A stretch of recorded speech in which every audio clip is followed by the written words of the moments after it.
Perseteruan antara Iran dan Arab Saudi memang sudah terjadi sejak lama. Sejarah dekatnya, semula itu dimulai pada tahun 1979 silam, di mana revolusi terjadi di Iran yang menggulingkan monarki Shah Muhammad Reza Pahlavi oleh Ayatollah Khomeini, seorang pemuka agama Syiah di Iran. Revolusi ini cukup membuat keluarga kerajaan khawatir. Terlebih pasca revolusi, Iran diduga akan menyebarkan pengaruh revolusi ke negara-negara lain di Timur Tengah, termasuk Arab Saudi. Kerajaan takut jika Iran berhasil menyebar semangat revolusi ke Saudi dan memprovokasi rakyatnya untuk melakukan pemberontakan terhadap kerajaan, maka keluarga kerajaan terancam digulingkan, dan Saudi akan diganti dengan sistem Republik Islam seperti yang terjadi di Iran. Ketakutan itu semakin menjadi tatkala Irak di bawah kepemimpinan Saddam Hussein mengalami kekalahan dalam invasinya kepada Iran yang didukung penuh oleh Arab Saudi pada tahun 1980-an. Maka dari itu, pada tahun 1981, keluarga kerajaan pun memutuskan untuk membangun sebuah aliansi yakni Gulf Cooperation Council bersama Bahrain, Kuwait, Oman, Qatar, dan Uni Emirat Arab yang di-backup oleh negara adidaya Amerika Serikat. Seolah tak mau ketinggalan, Iran juga melakukan hal serupa, membangun aliansi bersama sejumlah negara lain di Timur Tengah dan didukung oleh musuh-musuh Amerika seperti Rusia dan China.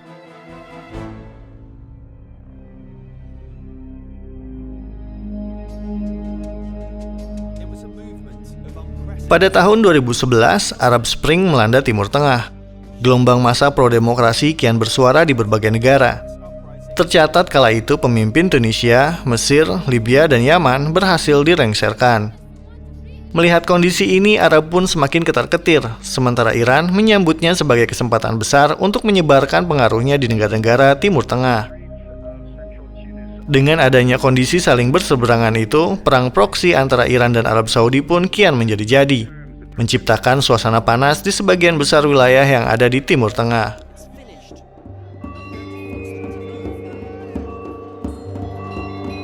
Perang di Suriah misalnya, semakin parah akibat adanya campur tangan kedua negara tersebut. Sebagai imbas dari Arab Spring, Suriah kala itu terpecah dan terjadi perang sipil antara pemerintahan Bashar al-Assad dan oposisi. Baik Saudi maupun Iran ikut campur dalam konflik itu. Iran menilai Suriah sebagai negara yang strategis. Ini karena 85% rakyat Suriah kala itu merupakan Muslim Sunni. Apalagi sang pemimpin, Bashar al-Assad, merupakan sosok Syiah. Tentu saja aset yang sangat potensial bagi Iran untuk memperluas hegemoni ideologi dan politiknya di Timur Tengah. Walhasil, mereka pun kala itu mendukung penuh pemerintahan al-Assad bersama Hizbullah, kelompok Islam Syiah Lebanon yang juga kepanjangan tangan dari Iran. Sedangkan Riyadh mendukung pihak oposisi yang menentang rezim al-Assad dan menghalau Iran mendapatkan pengaruhnya di Suriah.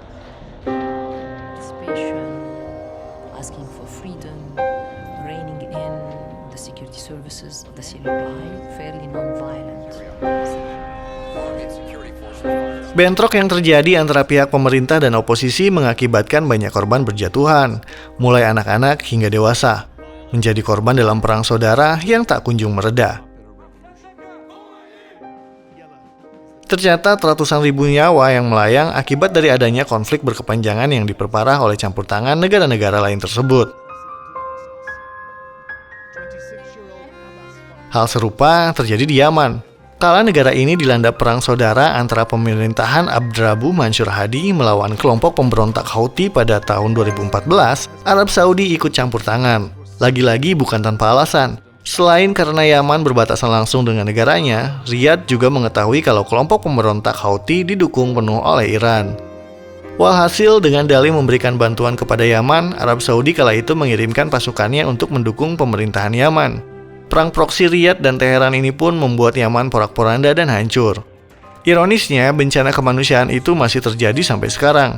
Tercatat dilaporkan sudah ada 233.000 penduduknya yang tewas akibat perang tersebut.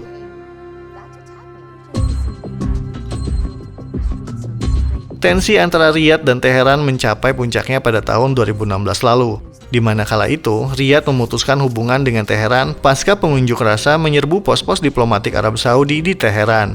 Padahal aksi penyerbuan tersebut bukan tanpa alasan. Warga Iran kala itu tak terima salah seorang ulama muslim Syiah terkemuka, Nimr al-Nimr, dieksekusi oleh Saudi atas tuduhan upaya pemberontakan atas kerajaan. Kini setelah berseteru sekian lama, Riyadh dan Teheran dikabarkan bakal kembali akur. Semua itu bisa dilihat dari adanya sejumlah pertemuan yang diprakarsai oleh China. Pada Jumat 10 Maret 2023 lalu, Teheran dan Riyadh sepakat menghadiri keretakan di antara keduanya dan akan membuka kembali kantor kedutaan masing-masing.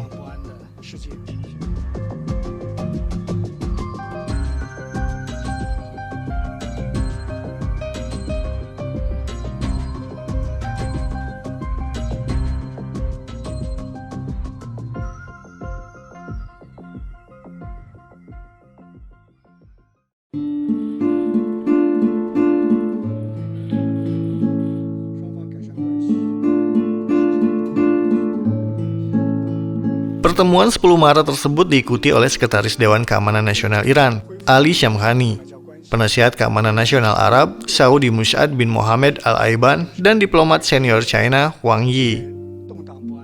Selain sepakat akan membuka kembali kantor kedutaan masing-masing, Teheran dan Riyadh juga setuju untuk mengaktifkan kembali perjanjian kerjasama keamanan yang ditandatangani pada tahun 2001 silam.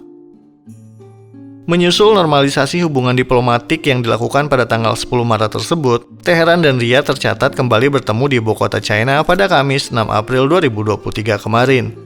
Pertemuan kali ini diwakili oleh Menteri Luar Negeri Iran, Hossein Amir Abdullahian, Menlu Arab Saudi, Pangeran Faisal bin Farhan Al Saud, serta Menlu China, Qin Gang.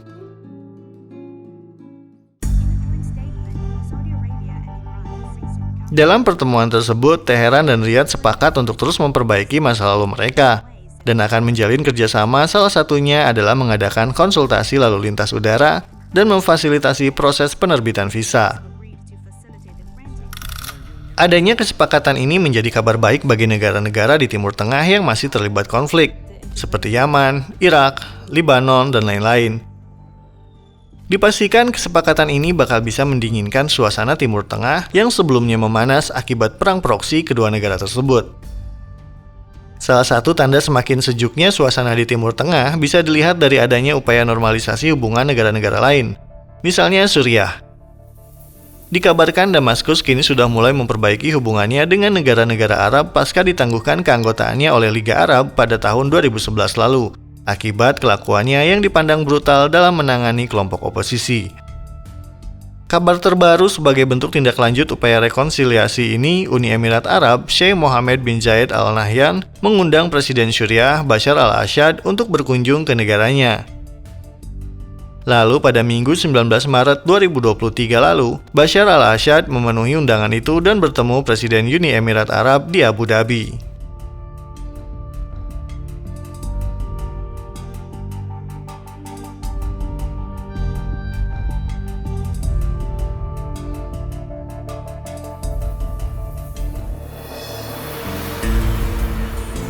Selain adanya rekonsiliasi antara Suriah dengan negara-negara Arab, Yaman yang sampai detik ini terjadi konflik pun bakal jadi target rekonsiliasi. Hal itu bisa dilihat dari adanya upaya pembicaraan dengan kelompok Houthi yang dilakukan oleh delegasi Arab Saudi di kota Sana'a. Seperti dilaporkan BBC pada Minggu 9 April 2023 kemarin, yang menyebutkan terdapat sebuah foto yang bocor di mana pemimpin Mohammed Ali Al-Houthi menjabat tangan seorang pejabat Saudi yang wajahnya disamarkan.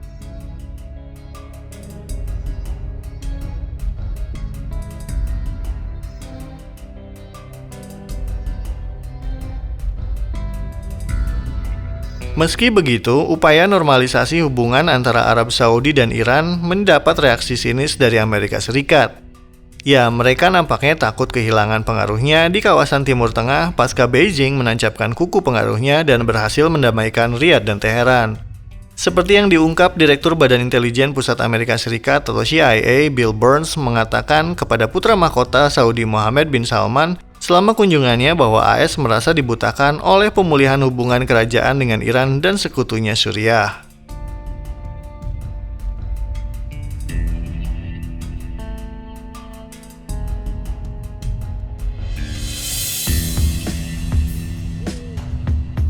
Lantas, bagaimana dengan nasib Palestina yang kini masih berada di bawah penjajahan Israel? Adanya perjanjian damai antara Riyadh dan Teheran menjadi pukulan berat bagi Tel Aviv. Pasalnya, Iran sendiri merupakan musuh besar Israel, sedangkan Arab Saudi adalah negara yang selama ini mereka perjuangkan untuk rekonsiliasi.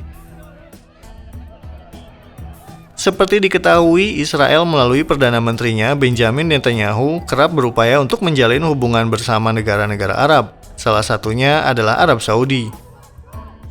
Bukan tanpa sebab, kaum Yahudi ingin menjalin hubungan agar semakin kuat untuk melawan Iran, apalagi Iran dan Arab Saudi kerap kali berseteru dan terlibat perang proksi.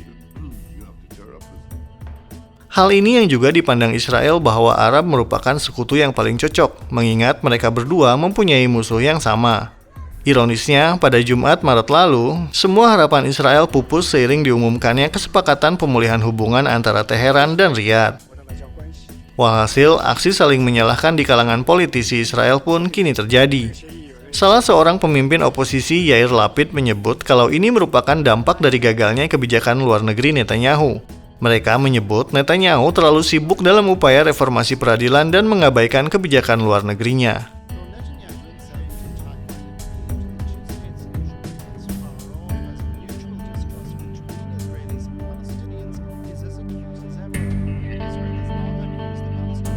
Sementara itu, Benjamin sendiri menyebut kalau ini terjadi akibat lemahnya pemerintahan Israel sebelumnya, serta pemerintahan Amerika Serikat di era kepemimpinan Joe Biden sampai Arab Saudi dan Iran bisa memperbaharui hubungan diplomatiknya.